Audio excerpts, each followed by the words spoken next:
Hello, my name is Matthew Machemer. I am the Associate Cantor at Concordia Theological Seminary in Fort Wayne, Indiana, where I have the distinct pleasure of working with future pastors and deaconesses and other church workers and teaching them about the wonders of the church's song, her hymns and liturgy, and helping them to appreciate those wonderful musical treasures that we have as Lutheran Christians.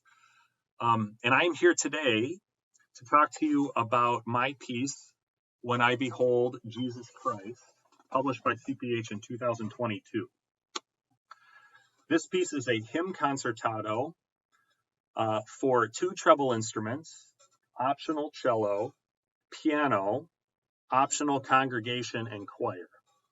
And it is intentionally written to be very approachable and doable for most congregations. The choir itself is responsible for singing stanza 3 of the hymn, and this is set for two-part voices. I think this could be done very well with two treble voices. I myself have used it with my church choir, with men and women, so treble and low voices. I've also used it with children's choir. The writing is very accessible. I think there's a lot of canonic moments of harmony.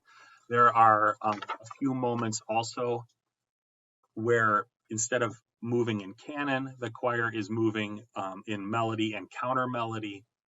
I purposely tried to keep the choir stanza quite melodic and predictable so that it could be useful with most church choirs. And again, like I mentioned, I've done this both with my adult choir as well as with my children's choir. And in both cases, it went very well. So I pray that that can be useful to you all as well. Another unique aspect of this piece is the instrumental writing. This is a very unique melody. It's, like I mentioned, it's an African folk song, a folk tune that's new to the Lutheran service book. And like a lot of folk songs, it's not quite the same characteristic as a historic traditional chorale melody. It's not quite a modern contemporary hymn melody. It's somewhere in the middle. This particular melody is no different. And so to try and illustrate that, I set it for the unique instrumentation of piano instruments, cello, as opposed to organs, say, and brass. The piano is very repetitive, especially in the introduction, but also in times in the stanzas. It's intentionally supposed to sound more modern or minimalist sounding. The two treble instruments take melodic fragments and pieces and interweave them on top of the piano to kind of create a flowing tapestry of sound. And again, with the cello, which is an optional instrument, if you do have a cello or another lower instrument that can move with some agility in those lower ranges, I'd encourage you to take a look at the cello part as well. Oftentimes it will double the bass part or highlight the bass part of the piano, which can be very helpful, especially if you have the congregation singing stanzas.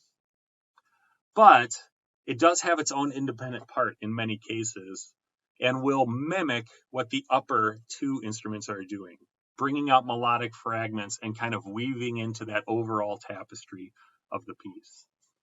If this is an unfamiliar text and tune for your congregation, this piece could also be very useful as a choral anthem in and of itself, in which the choir would sing stanzas 1, 2, and 4 in unison, and stanza 3 in two parts.